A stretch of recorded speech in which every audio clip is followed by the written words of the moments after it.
Bismillahirrahmanirrahim. Assalamualaikum warahmatullahi wabarakatuh. Alhamdulillah, wassalatu wassalamu ala rasulillah wa ala alihi wa sahbihi wa mawalah. Hadirin rahimakumullah. Pada kesempatan kali ini kita akan mengkaji seputar full view Islam, ya.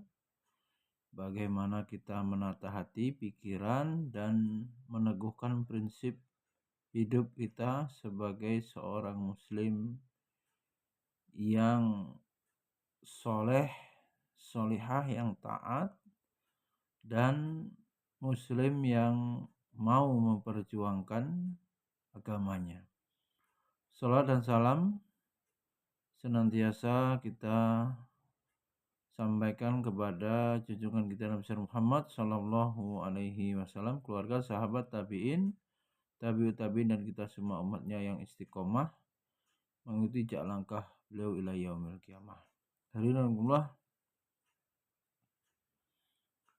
Allah berfirman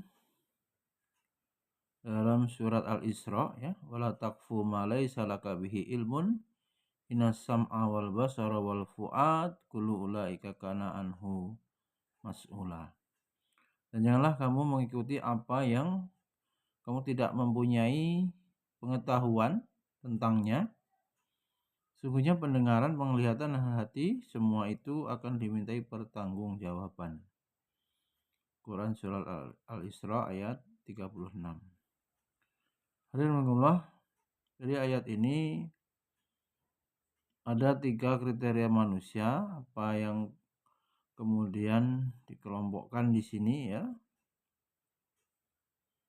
Ada orang yang dikategorikan orang besar, ya, bisa diindikasikan dengan apa yang disampaikan, ya, dengan pikiran, dengan jiwanya yang besar. Orang besar di sini orang yang membicarakan tentang ide, ya. Ada quote yang mengatakan orang besar itu membicarakan ide, orang biasa membicarakan kejadian peristiwa, dan yang parah nih orang kecil nih menggibah, ya, membicarakan orang lain. Dalam hal ini maka hati-hati, ya, waspada setiap kita dalam berbicara, ya, dan ini ada kaitannya dengan pertanggungjawaban di hadapan Allah kelak. Maka 3 kriteria manusia itu bisa dikaitkan dengan pemikiran tadi, ya. Jadi apa yang keluar dari mulut, ya, Anda menunjukkan kualitas, ya, isi kepala kita, ya. Apa yang keluar dari mulut kita menunjukkan isi kepala kita. Dan isi kepala kita menunjukkan seberapa luas jiwa, ya, kita, termasuk juga wawasan, ya. Maka orang yang besar itu tidak akan punya waktu atau tidak mungkin sibuk mencari aib, kesalahan orang lain, ya. Dia sibuk memikirkan kebaikan, ya, solusi, ya, merancang ide, gagasan, dan bagaimana bisa merubah, ya, memberikan manfaat, maslahat. Orang yang biasa, ya, dia hanya menjadi objek, ya, berita-berita itu, ya, kejadian-kejadian itu, menjadi orang yang tenggelam, ya, dari peristiwa yang ada, ya, yang viral-viral. Dia sibuk mengurusi itu, ya, komentar sana komentar sini, ya. Dan orang kecil ini malah parahnya berdosa dia karena dia gosip, ya, ghibah dalam pandangan syariat. Gosip, ya, kemudian membicarakan orang itu berujung pada apa? Bisa jadi fitnah juga ya, selain daripada ghibah. Oleh karena itu kita ya harus bisa berpikir dan berjiwa besar, bisa menjadi formula kesuksesan ya, dan bagaimana hidup kita ini manfaat ya, utamanya manfaat untuk agama. Ada sebuah nasihat yang kemudian penting ya kita pahami ya. Sebelum tidak ada pembicaraan yang benar-benar menarik sebetulnya dalam hidup kita ini selain kita membicarakan tentang Allah ya. Bagaimana pokok ya dalam beragama, yang pertama adalah ma'rifatullah. Berarti orang yang membicarakan tentang Allah ini sungguh-sungguh dia memahami ma'rifatullah. Kemudian dia membicarakan tentang ilmu ya. Itulah amalan yang orang mencarinya mendapatkan kedudukan setelah amalan wajib ya, yaitu amalan tertinggi menuntut ilmu. Jadi majelis ilmu dan pembicaraan seputar kerja-kerja dakwah ya dan tarbiyah. Perjuangan bagaimana memikirkan eksistensi dan kemajuan ya agama Islam ini supaya Islam ini tinggi ya. Al-Islamu yu'la ya, tinggi ya. Bagaimana kita meninggikan agama ini dengan memperjuangkannya. Kata beliau juga topik-topik selain itu mah sifatnya apa?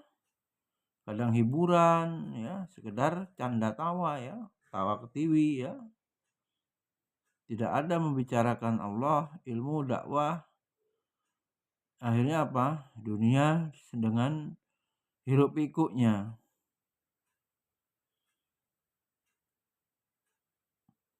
Maka bila kita berada di lingkungan yang seperti itu, yang tidak ada pembicaraan tentang Allah, tentang ilmu, tentang perjuangan, ini hati kita apa? Semakin kering ya. Jiwa kita apa? Semakin jauh dari ketenangan sebetulnya. Karena yang diburu hanya dunia dan kesenangan semata, syahwat.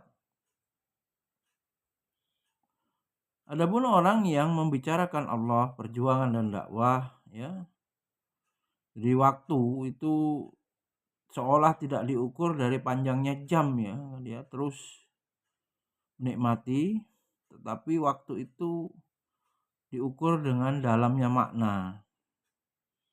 Ketika berdiskusi ya, bertukar pikiran ya, tetap semangat ya.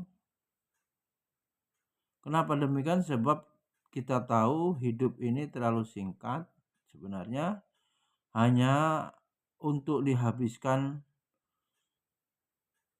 membicarakan hal-hal yang remeh-temeh yang tidak ada kontribusinya dalam meningkatkan iman dan amal soleh kita.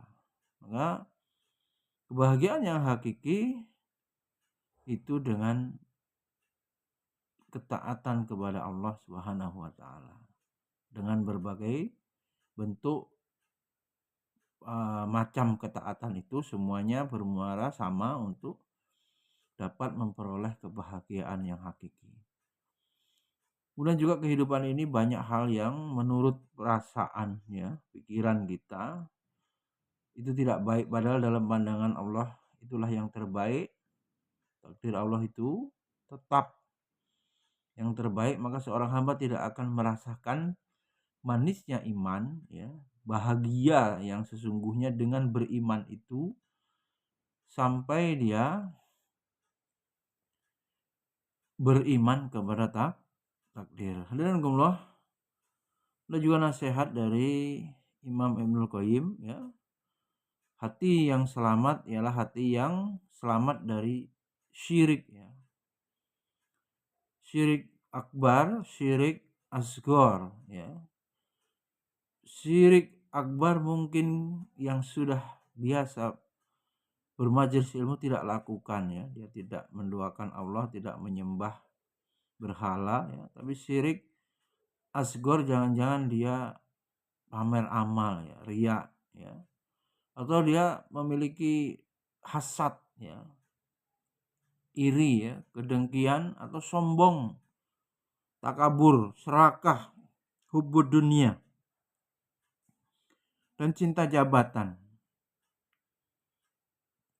Pendeknya kata Imam Ibnul Qayyim, siapa yang selamat dari segala penyakit yang menjauhkan?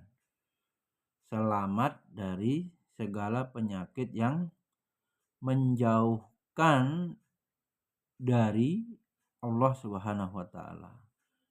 Al-Jawab Al-Kahfi halaman 121. Alhamdulillah. Karena itu tidak ada jalan untuk selamat dari berbagai macam ujian-ujian yang ada, fitnah-fitnah yang ada, sekaligus problematika kehidupan kecuali ya dengan ilmu agama. Alhamdulillah. Patut kita juga renungi nasihat Buya Hamka dalam buku beliau yang berjudul Pribadi Hebat. Beliau memberikan perumpamaan di sini ya. Harga 20 ekor kerbau yang sama gemuk ya, sama kuat dan sama kepandaiannya, menarik pedati tidak jauh berbeda. Tapi dalam tanda kutip harga 20 manusia yang sama, tinggi dan sama kuat belum tentu sama. Sebab bagi kerbau tubuhnya saja yang berharga. Adapun bagi manusia yang berharga adalah pribadinya. Demikian kata Buya Hamka. Bahkan menurut beliau orang berilmu saja, ini ya, lebih lanjut beliau lebih mendalam lagi, walaupun ia sangat ahli dalam satu bidang, belum tentu berharga dan belum tentu memperoleh kekayaan dalam hidup, apalagi sekiranya bahan pribadinya yang lain tidak lengkap atau tidak kuat, terutama apa? Budi dan akhlak. Itulah mengapa bagi Buya Hamka pintar ya dalam tanda kutip bukan syarat utama dan tidak mutlak dari ketinggian pribadi seseorang. Sehingga di samping keluhuran budi pekerti dan kemuliaan akhlak, pribadi seseorang harus dihiasi pula dengan kemampuan untuk berpikir dengan baik, kemudian mau berusaha, tepat dalam berhitung ya, dengan penuh pertimbangan, jauh dalam memandang, luas wawasannya, dan dirinya memberikan kontribusi ya bagi masyarakat. Alhamdulillah, kemajuan pribadi ya dari suatu bangsa ya dan kemerdekaannya tidak akan tercapai ya. Tidak akan tercapai jika belum ada kemajuan dan kemerdekaan pribadi individu ya.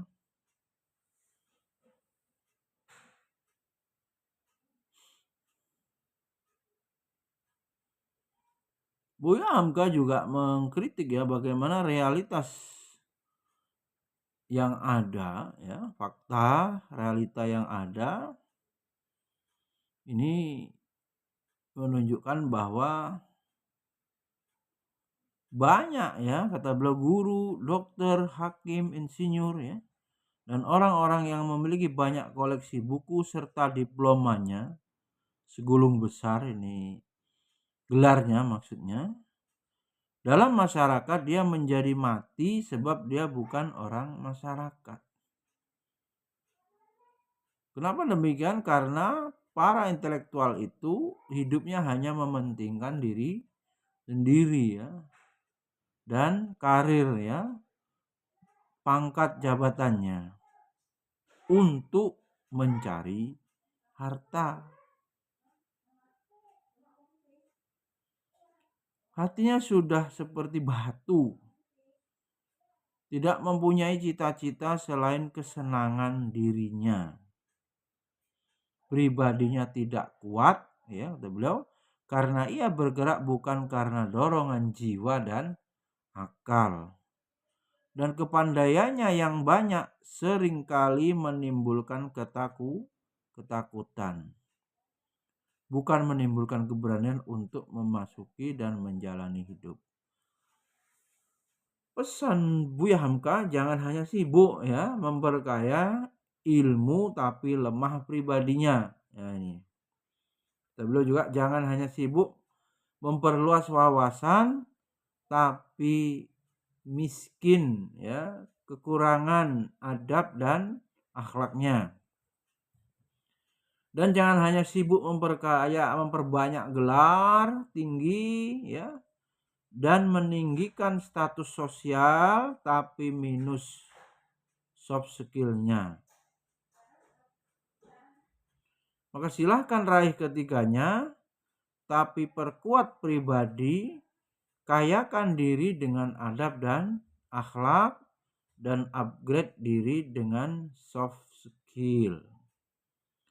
Maka kalau sudah punya pribadi yang kuat, langkah selanjutnya adalah pelajari pribadi individu dan bangsa lain, dan jangan jadi pak turut ya, yakni orang yang menenggelamkan diri sendiri ke dalam kebesaran pribadi orang lain, artinya tidak memiliki pendirian sebagai bangsa ya, mengekor kepada bangsa yang lain, jiwanya tidak merdeka, jadi pak turut tadi. Alhamdulillah.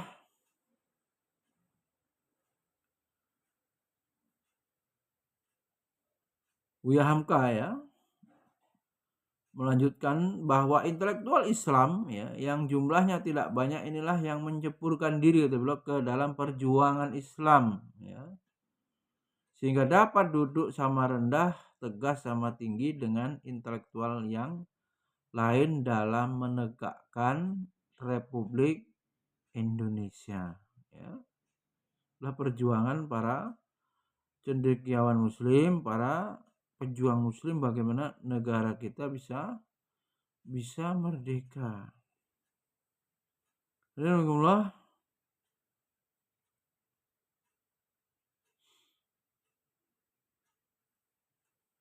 Selain dari apa yang dijabarkan Buya Hamka, kita memang harus ya benar-benar menguatkan akidah ya.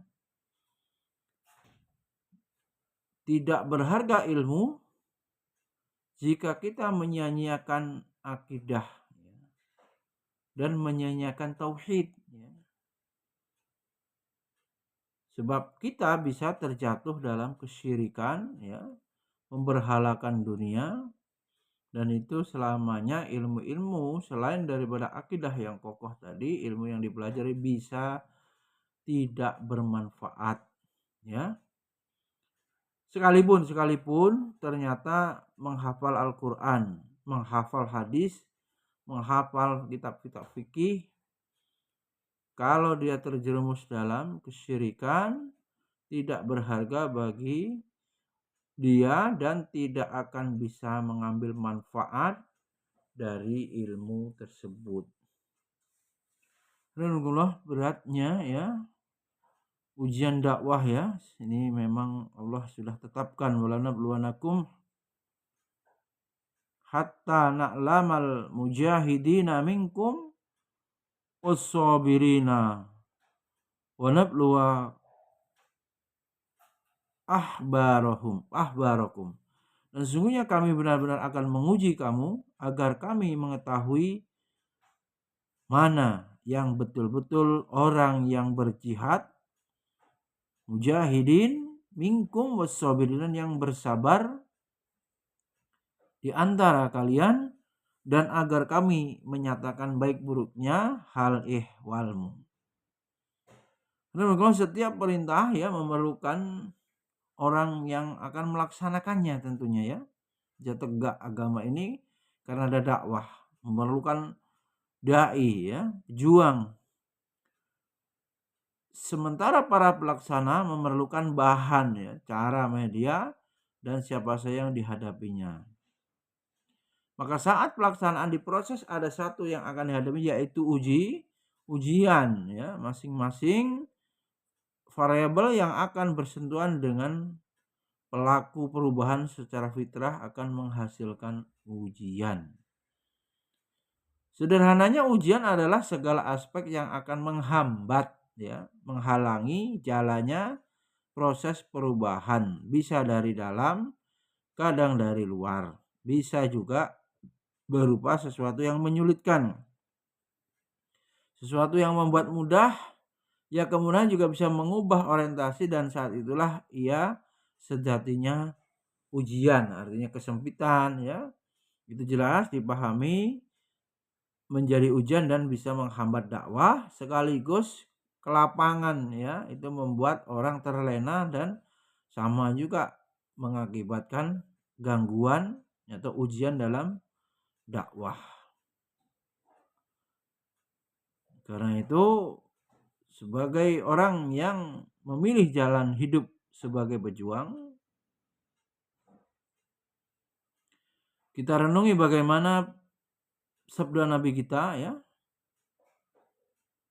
Dari Mus'ab bin Umair, Mus'ab bin Sa'id, seorang tabi'in, dari ayahnya, ia berkata, ya Rasulullah, ayyun nas asyadu balaan.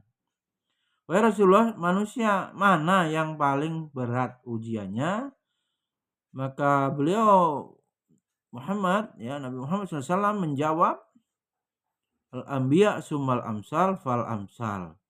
Kata beliau, yang paling berat ujiannya adalah para nabi, kemudian yang semisalnya, dan yang semisalnya lagi. Al-anbiya summal amsal fal amsal. Fayungtalar rajulu ala hasabi dinihi. Seseorang akan diuji sesuai dengan kadar ya, kualitas keimanan atau agamanya. Apabila agamanya begitu kokoh, fa in kana dinuhu sulban istadda bala'uhu. Kalau agamanya kuat, seberat itu pula atau semakin berat pula ujiannya. Ya. Wa in kana fi dinihi riqqatun, kalau agamanya itu lemah ya, maka dia akan diuji sesuai dengan kualitas agamanya yang lemah itu. Seorang hamba senantiasa akan mendapat cobaan hingga dia berjalan di muka bumi dalam keadaan bersih dari dosa.